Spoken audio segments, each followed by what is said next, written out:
So I've been avoiding the Christ avenue, right? And what came through to me in this meditation was so freaking enlightening. What was explained to me as I sat there and I felt myself connecting with Jesus.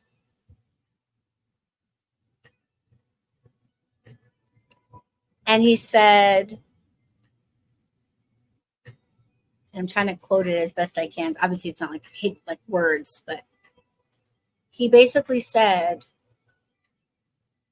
I am the deity that came down to earth to be amongst humans, to help humans have the blessings of this earth.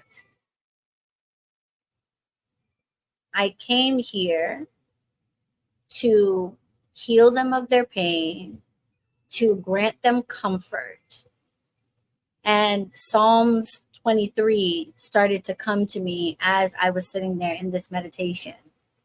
I came here to help you lay down in green pastures, to lay in abundance, to lay in peace, to not have a care in the world, to have all of your needs met, to not live a life of stress or worry, to live a life of faith, to know that everything you need is going to be provided for, so you don't have to work so hard. You don't have to figure out how to make it happen.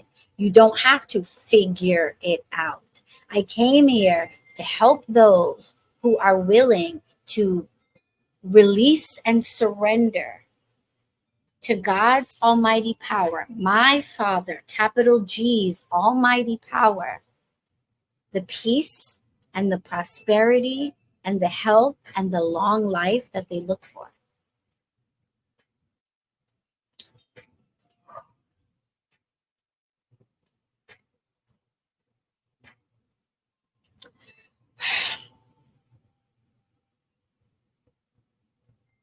That was like so huge.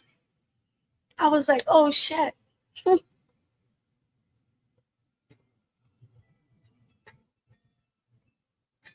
It's like, you can work with all of these other deities, but I'm the one that does that. That's what I do. That's what I came here to do. That's what the human consciousness created me for. To end human suffering and to help human beings have peace and prosperity and long life. And I do that in exchange for your devotion and your faith, not to me.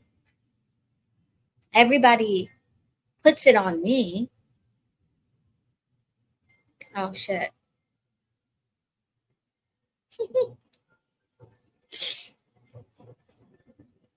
Everybody puts it on me, you know, the Christians.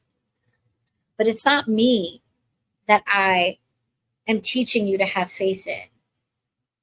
Jesus never said, ever, have faith in me. He always said, have faith in God, my Father. And all of these things will be given to you. Where people decided to make me the God, that's the poison corn pushers. That's their interpretation that I never said. I said, have faith in my Father. Capital G, God.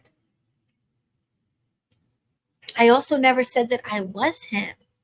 I said that I am his son and we are all his children. And the only reason I was able to do things that the average person around me wasn't able to do was simply because they just didn't have as much faith as I did.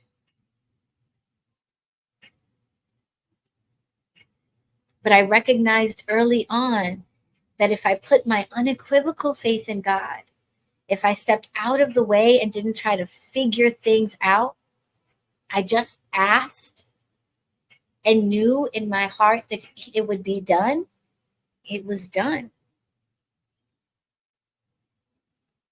And that was a profoundly eye-opening conversation. Profoundly eye-opening conversation.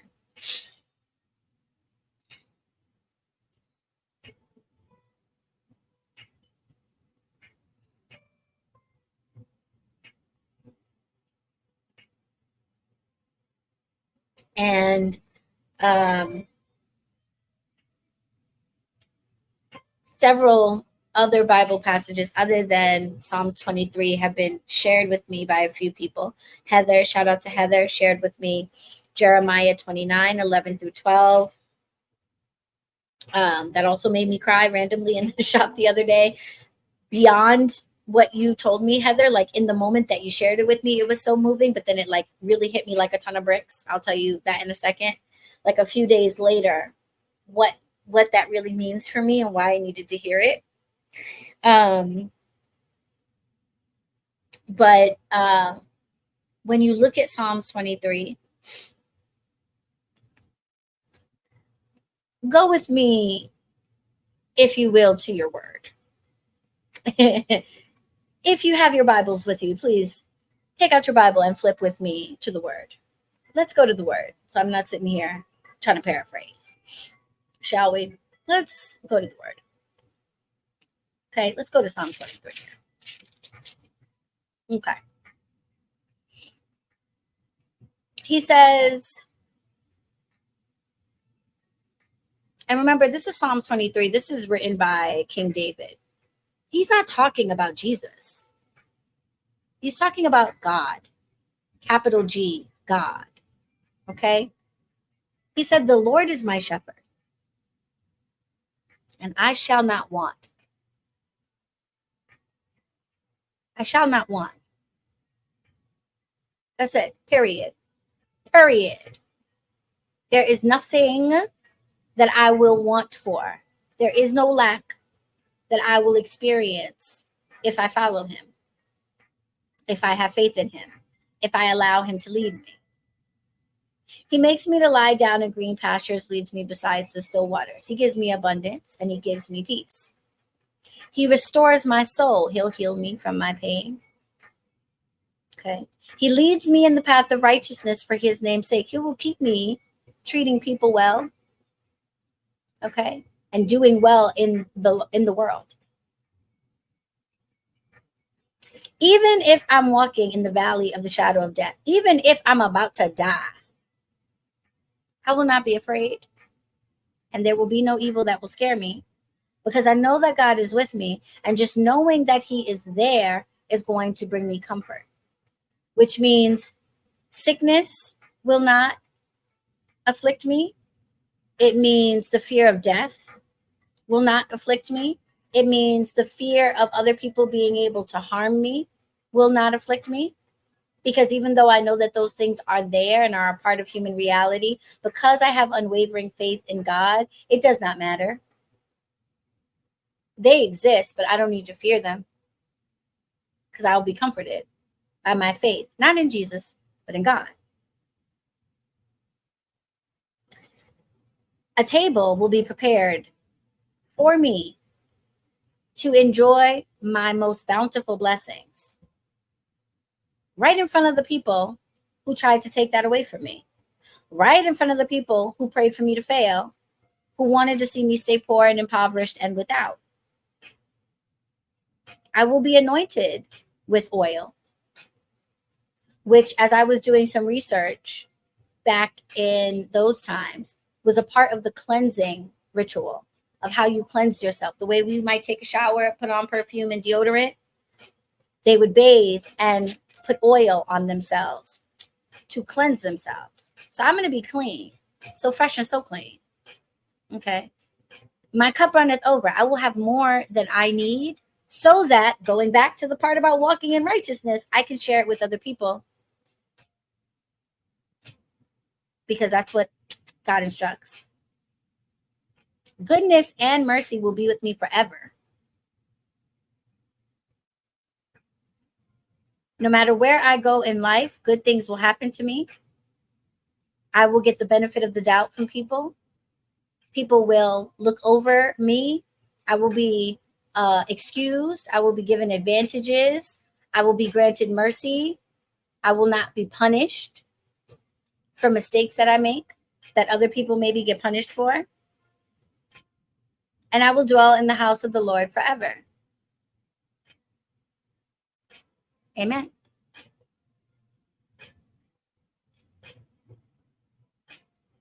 I saw this passage so differently. Hard stop. I shall not want. Period. Hard stop. Jesus said, if you put your faith and surrender in complete devotion and prayer to capital G, God, you will get the things that were explained to us in the early days when these covenants, and my hoodoo teacher, Brother Moses, always explained the book of Psalms, in particular, the Bible in general, but it's particularly the book of Psalms, are covenants.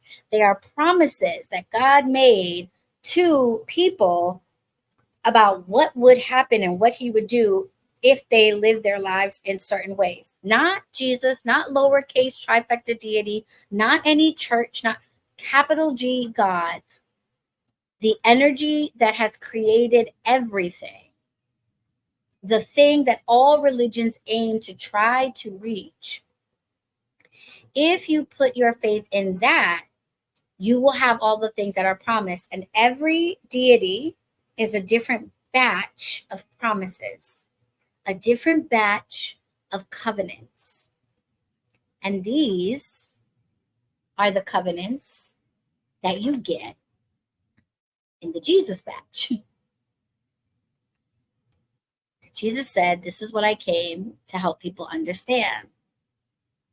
That these are the things, if you listen to me, thank you. If you listen to me and you take this path to capital G God, these are the things that you will get. This is why it seems like so many people that align themselves with Jesus are so abundant, are at peace, are doing so well. It is because this is the particular covenant that I have been a part of. I was sent here for alleviating human suffering and for granting prosperity, abundant tables, vengeance on your enemies who try to get you down. You will come out on top. You will live without not like no stress, but like you will have peace. You will not be worried. You will not be wanting. And that is the reality that I want for myself. I want abundance. I want peace. I am creating a table, and I am doing it my way in front of people who would want to see me fail because I'm not doing it their way. And Jesus said, I got you. That's what I do.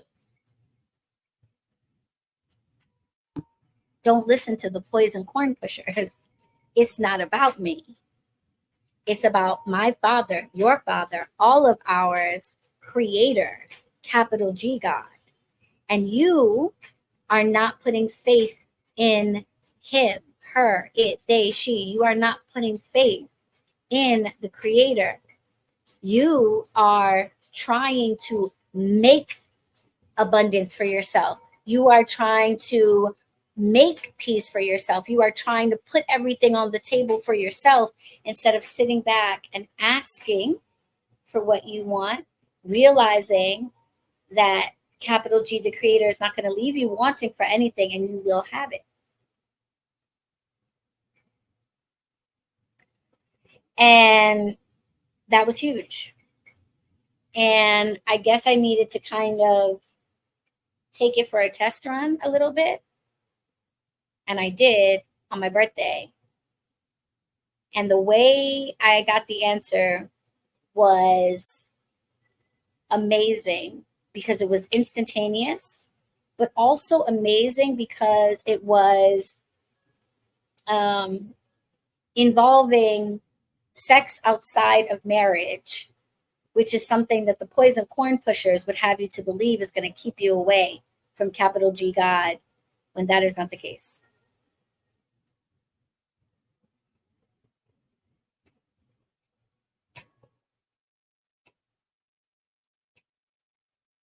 Yeah, not quite.